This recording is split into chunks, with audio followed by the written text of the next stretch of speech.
I've always believed that family is the most important thing a person can have in this world. That's why I spent 58 years of my life working tirelessly to build something worthwhile to pass down to my daughter. My hands are calloused and my back permanently bent from decades of construction work, but I never complained. Every nail I hammered, every wall I built was for her future. For our family's legacy. My name is Frank Donovan, and at 72 years old, I thought I had seen it all. I grew up in Pittsburgh but moved to Philadelphia in my 20s, where I built my construction business from nothing but a second-hand pickup truck and a toolbox my father left me. I married my sweetheart Linda when we were both young, and we had our daughter Melissa 3 years later. Linda passed away from breast cancer 12 years ago, leaving me to finish raising Melissa on my own. She was already in college by then, studying business administration at Penn State, but a father's job is never done. When Melissa met James at a friend's wedding 5 years ago, I was skeptical. He was charming, too charming in my opinion, with his perfect white teeth and designer suits.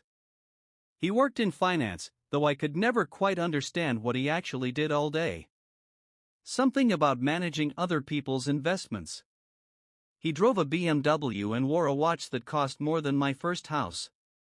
But Melissa was smitten, and who was I to stand in the way of my daughter's happiness? They married after dating for just 8 months. I paid for the wedding, of course. $70,000 for a single day's celebration. I remember writing that check with a slight tremor in my hand, but I smiled as I handed it over. Nothing was too good for my little girl. I still lived in the same 3-bedroom house in the suburbs that I'd raised Melissa in. I'd paid off the mortgage 15 years earlier, and though I could have afforded something more extravagant, it never seemed necessary. The house was filled with memories of Linda and our life together. Her garden in the backyard still bloomed every spring, though I'd never had her green thumb. James and Melissa bought a house in Rittenhouse Square, one of the most expensive neighborhoods in Philadelphia. It cost nearly $2 million. I contributed to the down payment, $300,000 that I'd been saving for Melissa's future.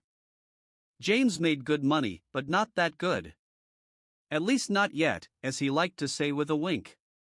It's an investment, Dad, Melissa had explained over dinner at some fancy restaurant where the portions were tiny and the prices astronomical. Real estate in this area only goes up. Of course, sweetheart, I'd replied, signaling the waiter for another scotch. I didn't understand why they needed 6 bedrooms and 5 bathrooms for just the 2 of them, but what did I know? Times had changed.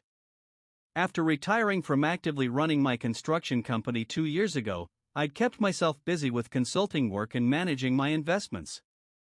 I'd built up a decent portfolio over the years, nothing extraordinary, but enough to ensure a comfortable retirement and leave something substantial for Melissa and her future children.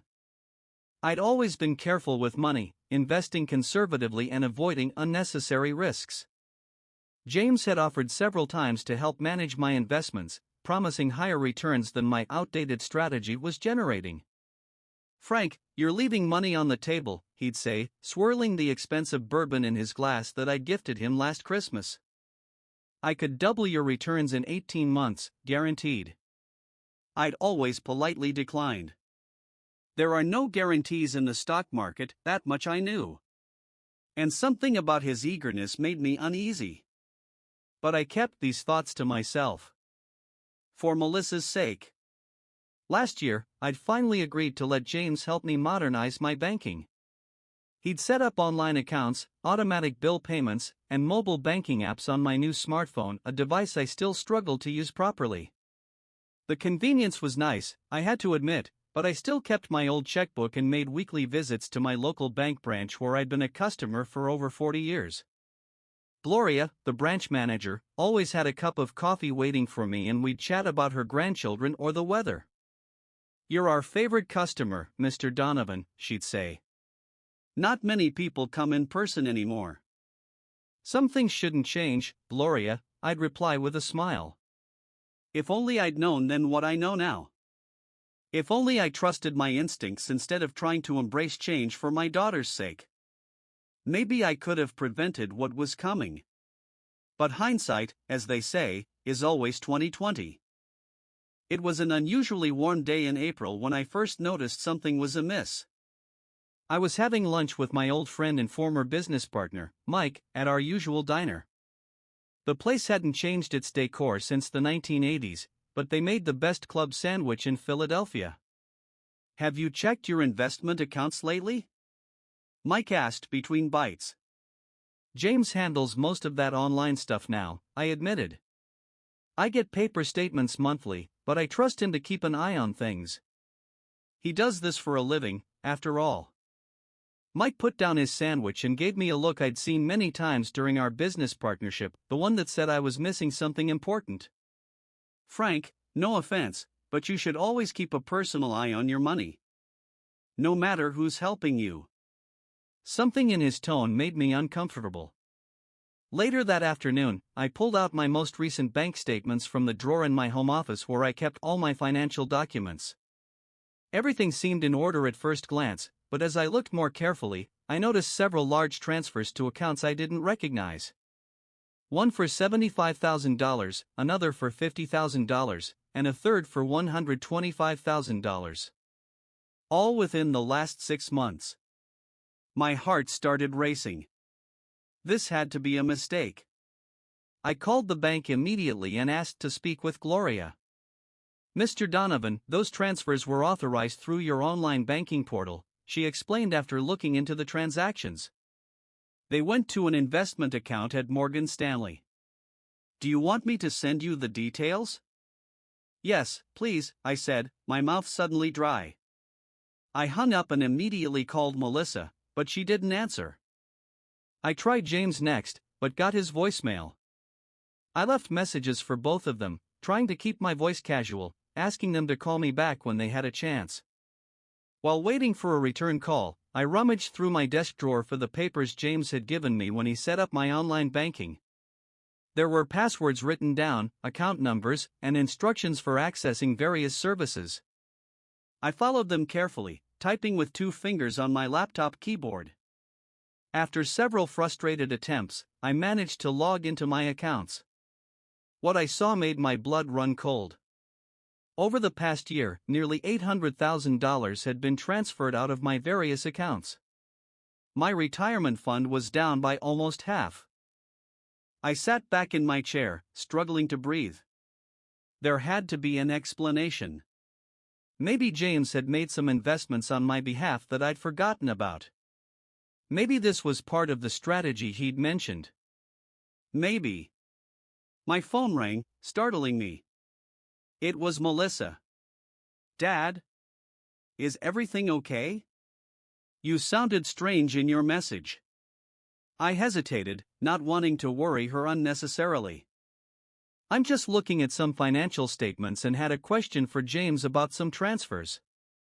"Oh," she said, her voice suddenly tight. "He's actually out of town for a conference. In Vegas. But he'll be back tomorrow. Can it wait?" Something in her voice didn't sound right. "Sure, sweetheart. No rush. How are you doing? How's the house?" "Everything's great, Dad. Listen, I need to run to a meeting. I'll have James call you tomorrow, okay? Love you." She hung up before I could respond.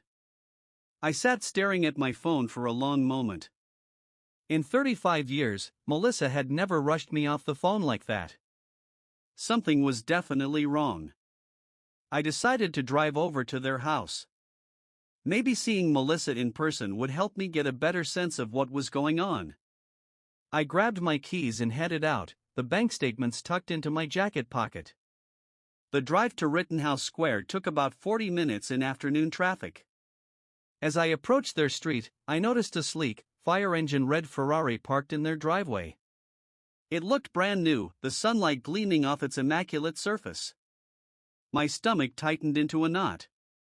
I parked my 10-year-old Buick on the street and walked slowly up to the house, my knees aching more than usual. Before I could ring the doorbell, I heard voices coming from the open garage. I recognized James's immediately. He was supposed to be in Las Vegas at a conference. I stepped closer, staying out of sight. Dude, this car is sick. An unfamiliar male voice. 75,000 down, and I financed the rest. James's voice, smug and proud. How much was it total? 350,000. The 812 GTS is Ferrari's most powerful production convertible ever. 0 to 60 in under 3 seconds. Sweet. But I thought you said the bonus wasn't coming until next quarter? James laughed. Let's just say I found creative financing. My heart was pounding so hard I could feel it in my temples. $350,000. The exact amount that had gone missing from my accounts in the last 3 months. Does Melissa know? The friend asked. Not yet. She thinks I'm at a conference. I'm surprising her tonight. But don't worry about her, she'll be thrilled once she sees it. And her dad's loaded, so it's not like we can't afford it. I must have made a noise, because suddenly both men looked in my direction. James's face drained of color when he saw me standing there. Frank. I thought you were. He stammered, taking a step toward me. I held up my hand to stop him, my entire body shaking with rage and betrayal. Where's my money, James? The blood drained from his face. What? I don't. $800,000. Transferred out of my accounts over the past year. I pulled the statements from my pocket and held them up. Including $350,000 in the last 3 months. The exact price of that. I pointed at the Ferrari. His friend mumbled something about having to go and quickly slipped away, leaving James and me alone in the driveway. Frank, I can explain, James said, his charm suddenly back in place. Yes, I made some investments on your behalf. High-yield opportunities that aren't available to regular investors. I was going to surprise you with the returns next month. And the car? I asked, my voice barely above a whisper. A temporary purchase. For appearances. In my line of work, image is everything. I'm planning to sell it for a profit to a collector I know. I looked at him standing there in his expensive clothes, next to a car that cost more than most people's homes, bought with money I had spent a lifetime earning. Money meant for Melissa's future. For my grandchildren who weren't even born yet. Where's Melissa?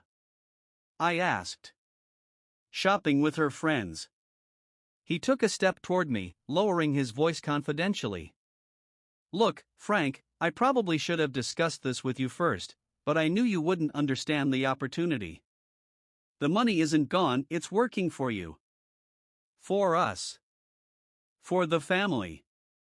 Family, I repeated, the word tasting bitter in my mouth. You stole from me, James. From your wife's father. His expression hardened slightly.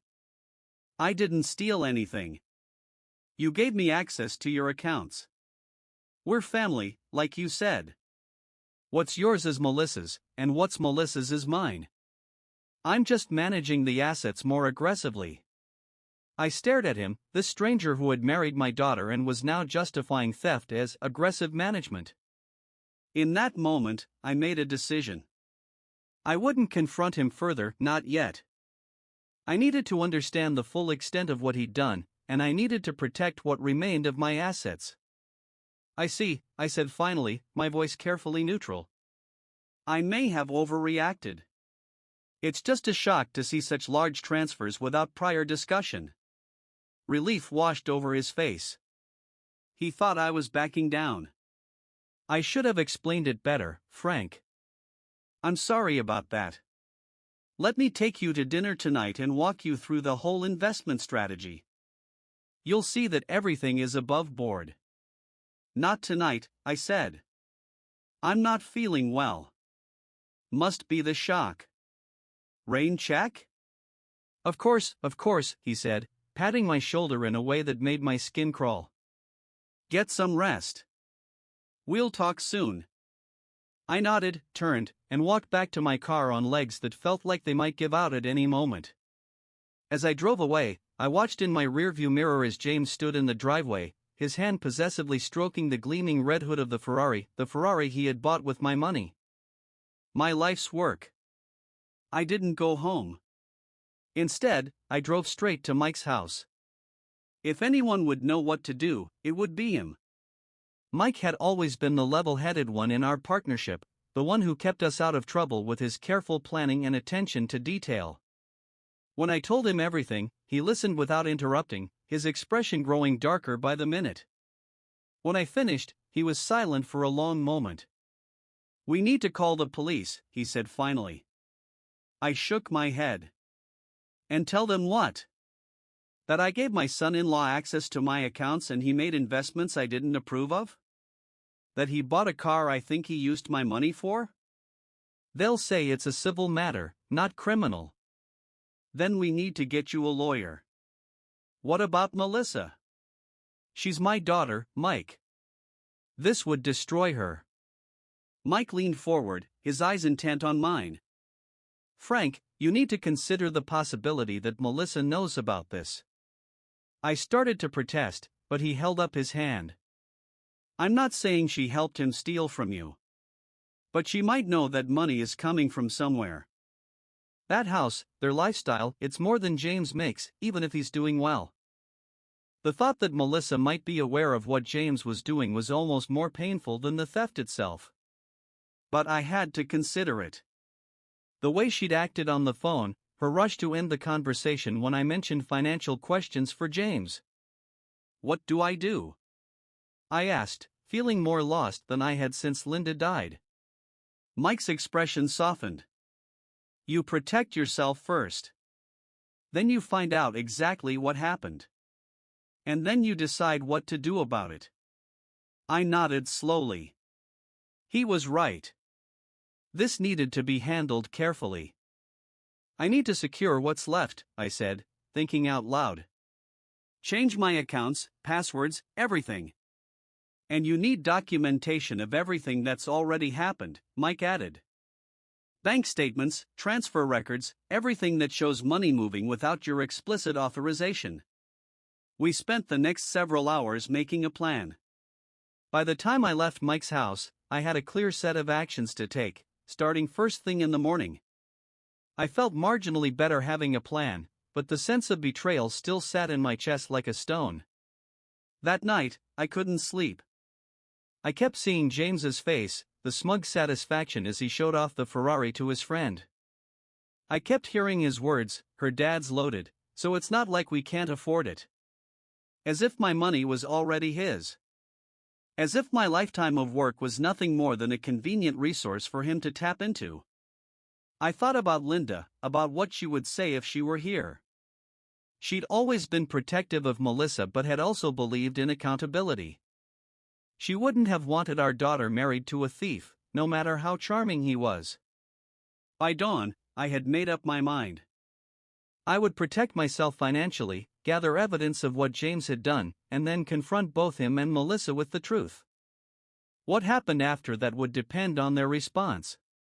But one thing was certain, I would not be taken advantage of any longer. The next morning, I called Gloria at the bank and asked for an emergency appointment.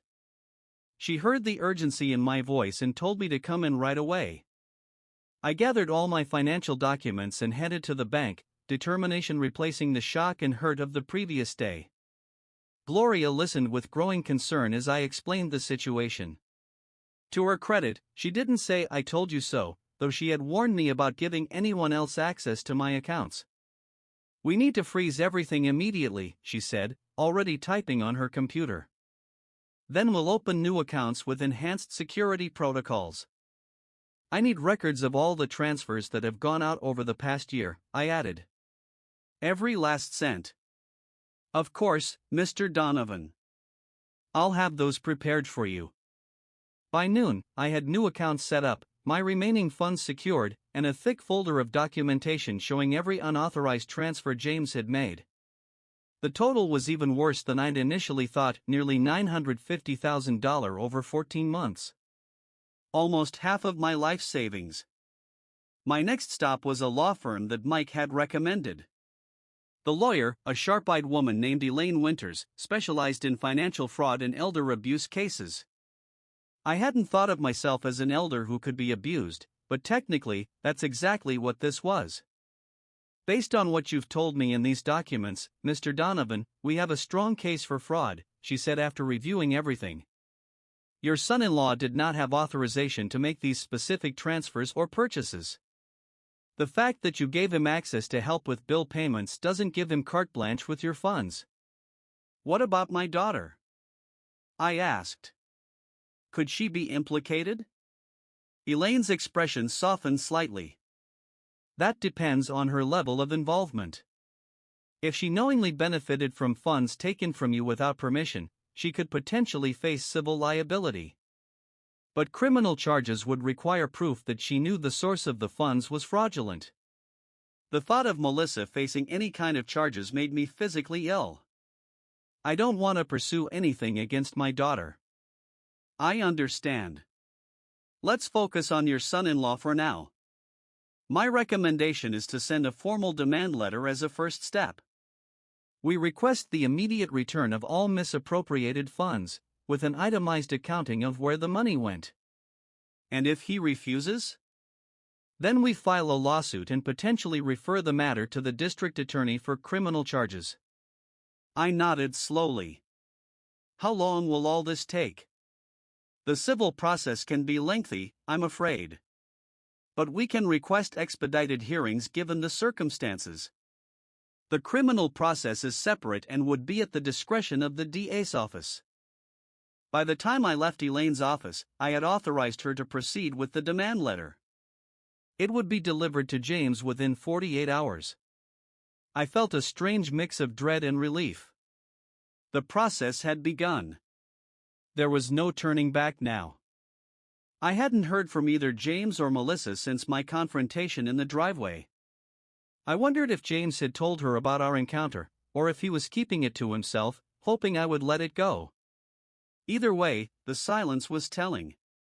The following day, I received an unexpected visitor. I was in my backyard, tending to Linda's garden, a task that always helped me think, when I heard the gate open. I turned to see Melissa walking toward me, her expression troubled. My heart lurched at the sight of her. Despite everything, she was still my little girl. Dad, she said, her voice strained. We need to talk. I straightened up slowly, my back protesting after an hour of bending over the flower beds. Yes, we do. She glanced at the house.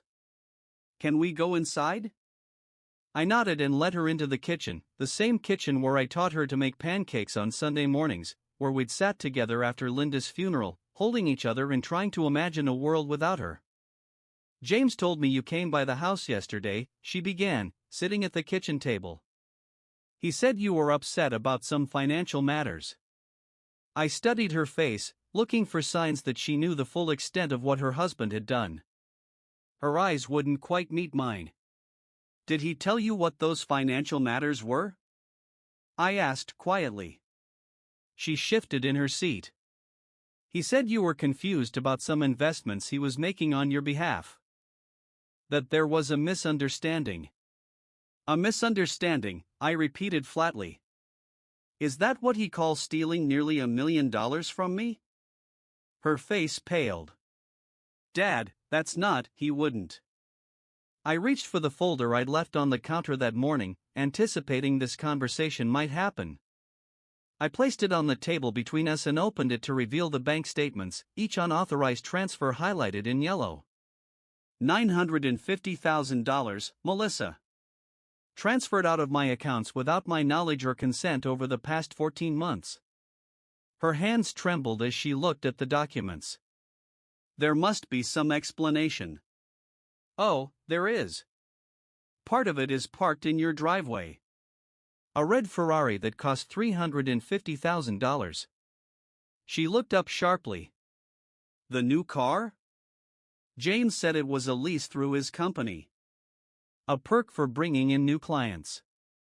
I couldn't tell if she was lying or if she truly believed this. It's not a lease. He paid $75,000 in cash as a down payment and financed the rest. I heard him telling his friend. The down payment came directly from my account 3 weeks ago.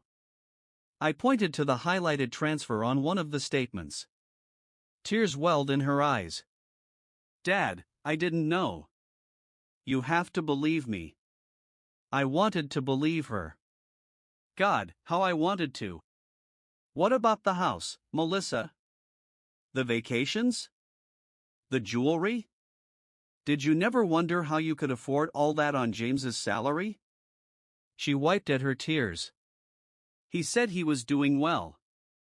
That he got bonuses, commissions. And you helped with the house down payment. I gave you $300,000 for the down payment. The house cost $2 million. Even with a mortgage, the numbers don't add up. She was crying openly now. I didn't check the finances. James handles all of that. He just tells me we're doing fine, and I believed him. I wanted to comfort her, but I needed the truth more. Did you ever see any of the account statements? Tax returns? Anything? She shook her head miserably. James said he'd take care of everything. That I shouldn't worry about it. I sighed heavily. It was a common enough story, one spouse handling all the finances, the other blissfully, willfully ignorant. I'd seen it among friends over the years. Hell, I'd handled most of the financial decisions when Linda was alive, though she'd always insisted on knowing the basics of our situation. I've hired a lawyer, I told Melissa. James will be receiving a formal demand letter tomorrow, requesting the return of all the money he took. If he complies, I won't press criminal charges. Her head snapped up. Criminal charges? Dad, you can't. I can, and I will if necessary. He stole from me, Melissa. Nearly half of everything I've worked for my entire life. But he's my husband. Your son-in-law. We're family. The word family coming from her lips felt like a knife twisting in my gut. It was the same justification James had used. Family doesn't steal from family, I said firmly. If he returns the money and makes this right, we can discuss what happens next. But I won't be robbed blind and then expected to smile about it because the thief is married to my daughter. Melissa stood abruptly, her chair scraping against the linoleum floor. I need to talk to James. There has to be an explanation.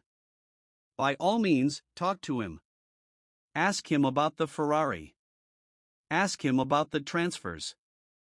Ask him where nearly $1 million of my money went. And then decide whose side you're on. It was a harsh thing to say to my only child, but necessary. This wasn't a simple misunderstanding or a minor disagreement. This was theft on a massive scale from the person who had given everything to provide for her. After Melissa left, I sat alone in the kitchen for a long time, remembering how simple life had seemed when she was young. When the worst problem was a scraped knee or a broken toy. When I could fix anything with a bandage or some glue. Some things couldn't be fixed so easily. The demand letter was delivered to James the next day, as promised.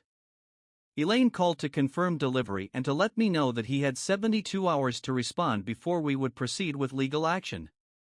I spent those 3 days in a state of anxious anticipation. I didn't hear from either James or Melissa, which I found both concerning and telling. If James were innocent, wouldn't he have immediately called to clear things up? Wouldn't Melissa have reached out to assure me that it was all a misunderstanding? On the morning of the 4th day, my doorbell rang. I opened it to find James standing there, dressed impeccably as always, but with dark circles under his eyes that his expensive grooming couldn't quite conceal. "Frank," he said, his voice hoarse. "May I come in?" I stepped aside wordlessly, allowing him into my home. I led him to the living room but remained standing as he took a seat on the sofa. "I received your lawyer's letter," he began, running a hand through his perfectly styled hair. "I want to explain." "I'm listening," I said, crossing my arms over my chest. He took a deep breath. "The investments I made with your money, they were real. But they didn't pan out as expected. The market turned against us, and I was trying to recover the losses. By buying a Ferrari? I couldn't keep the contempt from my voice. He had the grace to look ashamed. That was a mistake. I thought it would help with my image at work. Help me land bigger clients. I was desperate to turn things around. Where's my money, James? He swallowed hard. Some of it is gone. Lost in bad investments. Some went to our lifestyle, the house, trips, expenses. And the rest? I can give you back about $400,000. It will take time to liquidate some assets, but I can do it. Less than half. Less than half of what he had taken from me. And the other $550,000? He spread his hands helplessly. I don't have it, Frank. I wish I did. I made some bad calls, took some risks that didn't pay off. I studied him carefully. He seemed genuinely distressed, but there was something off about his explanation. Something that didn't quite ring true. Show me, I said. What? Show me the investment records. The losses. Everything. He shifted uncomfortably. I don't have all that with me. It's complicated, spread across different platforms and accounts. Then get it. Bring it to my lawyer's office tomorrow morning at 10 a.m. Every statement, every trade confirmation, every account record. If you want to avoid criminal charges, you'll prove that this was bad investing and not theft. His expression hardened slightly. And if I can't produce every record? Then I'll see you in court. Both civil and criminal. He stood abruptly. What about Melissa? Have you thought about what this will do to her? My anger, which I'd been carefully controlling, flared hot. Don't you dare use my daughter as a shield. You're the one who put her in this position, not me. She's devastated, Frank. She hasn't stopped crying since she found out about all this. The thought of Melissa suffering tore at my heart, but I remained firm. She's suffering because of what you did, not because of my response to it. James moved toward the door, then paused. I'll bring what documentation I have tomorrow. But I want you to know that I never meant to hurt anyone. I was trying to provide for Melissa, to give her the life she deserves. On stolen money, I added. Get out of my house. After he left, I called Elaine to inform her about the meeting. She suggested having a forensic accountant present to review any documentation James might bring. I agreed immediately, willing to pay whatever it cost to get to the truth. The meeting the next day was tense and ultimately revealing, though not in the way James had hoped. The documentation he provided was incomplete and, in some cases, obviously altered. The forensic accountant pointed out discrepancies, missing transactions, and inconsistencies that James couldn't explain. This doesn't account for over $300,000 of the transfers, the accountant said, looking up from his laptop. And these investment losses?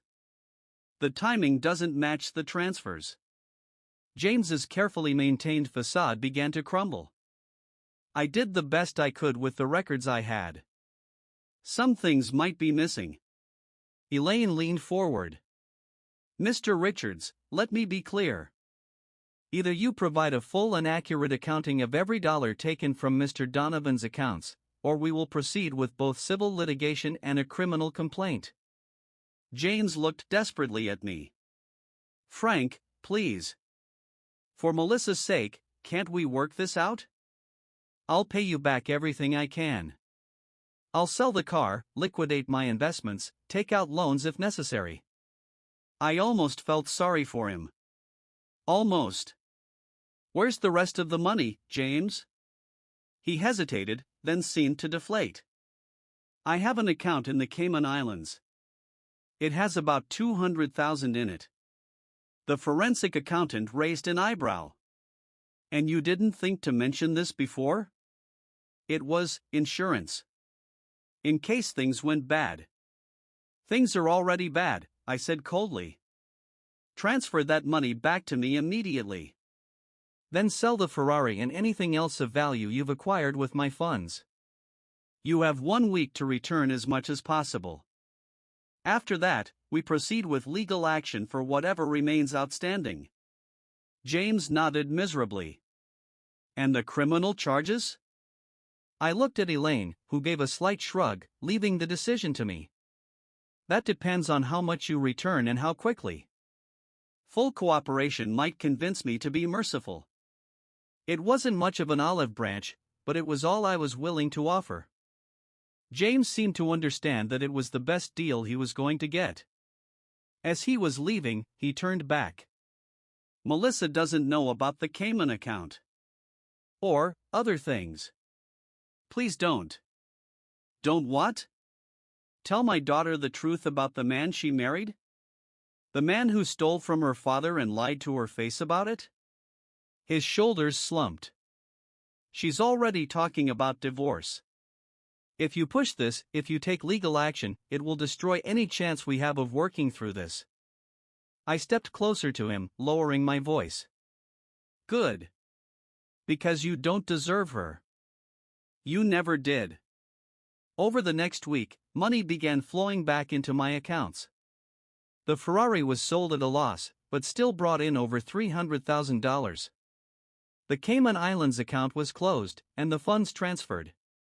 James liquidated his legitimate investments and sold various luxury items he'd acquired: watches, custom suits, a boat I hadn't even known about. In total, he returned just over $700,000. Still $250,000 short of what he'd taken, but more than I'd initially expected to recover. Melissa came to see me again after the funds had been returned. She looked thinner, her eyes shadowed with fatigue and sorrow. I've moved out of the house, she said, sitting across from me at the kitchen table. I'm staying with my friend Rachel for now. You can always come home, I offered, reaching for her hand. She gave me a sad smile. I know, Dad. But I need some space to figure things out. Have you decided about the divorce? She nodded slowly. I've contacted a lawyer. James has agreed not to contest anything. He says he'll give me whatever I want in the settlement. At least he's showing some sense, I said, trying to keep the bitterness from my voice. He's broken, Dad. Everything he built his identity on is crumbling. His career is probably over once this gets out. His reputation is ruined. I couldn't summon much sympathy. He did this to himself, Melissa. You know that, right? I know. She wiped away a tear. I just keep wondering how I could have been so blind. How I could have lived with someone for 5 years and not known who he really was. We see what we want to see in the people we love, I said gently. Your mother always said I couldn't see your faults because to me, you were perfect. That brought a genuine smile, however brief. I'm far from perfect, Dad. I should have paid more attention to our finances. I should have asked questions. We both trusted the wrong person. It's not your fault. She squeezed my hand. Are you going to press charges? Now that he's returned most of the money? I'd been wrestling with this decision all week. I don't know yet. Part of me wants to see him pay for what he did. Another part just wants this whole nightmare to be over. Whatever you decide, I'll support you, she said. But I hope we can all find a way to move forward without more pain. In the end, I decided not to pursue criminal charges. James had returned most of the money, and the civil settlement included a payment plan for the remaining amount, secured by a lien against his assets. It wasn't perfect justice, but it was enough. The cost of a trial, both financial and emotional, seemed too high, especially for Melissa. The divorce was finalized 6 months later. Melissa kept the house, though she eventually sold it and bought something more modest. James moved to Chicago, where I heard he found work at a much smaller financial firm, his days of luxury cars and designer watches behind him. As for me, I learned valuable lessons about trust, family, and the importance of staying involved in my own financial affairs. I still kept some investments, but I managed them myself, with occasional professional advice. I'd worked too hard for too long to ever let someone else control my money again. Melissa and I grew closer through the ordeal, healing together from the betrayal we'd both experienced. She came for dinner every Sunday, sometimes bringing Rachel or other friends. We talked about Linda, about old memories, and gradually, about new possibilities. A year after everything happened, Melissa brought a man named Robert to Sunday dinner. He was a high school history teacher who coached basketball and volunteered at a youth center. He drove a 10-year-old Subaru and wore a watch that probably cost less than one of James's ties. When he talked about his students, his eyes lit up with genuine passion. After they left, I went out to Linda's garden and sat on the bench we'd placed there years ago. "You'd like him," I said aloud, imagining Linda beside me as I often did. "He's real. Not a fancy resume or a flashy car. Just a good man who makes our daughter smile." The evening breeze rustled through the flowers, carrying the scent of late summer blooms. I thought about how differently things might have turned out if I hadn't noticed those transfers, if I hadn't seen the Ferrari, if I hadn't confronted the truth. Sometimes the greatest acts of love aren't the grandest gestures or the biggest sacrifices. Sometimes they're simply having the courage to face difficult truths and stand firm when it would be easier to look away. In protecting myself, I had also protected Melissa's future, her true future, not the gilded cage James had constructed with stolen funds. As the sun set over the garden Linda had planted so long ago, I felt a sense of peace that had eluded me since this ordeal began. We had weathered the storm. We had emerged stronger, wiser, and still intact as a family, the real kind of family, built on love and truth, not deception and theft. The betrayal had cost me money, trust, and peace of mind. But it had given me something too, the knowledge that even at 72, I was strong enough to stand up for myself, to protect what I'd built, and to help my daughter find her way back to solid ground. Some lessons come at a high price. But as I sat in the gathering darkness, surrounded by the garden my wife had planted and thinking of the daughter we had raised together, I knew that this particular lesson, painful as it was, had ultimately been worth it. If you like this story, please like this video, subscribe to the channel, and share your impressions of this story in the comments. To listen to the next story, click on the box on the left.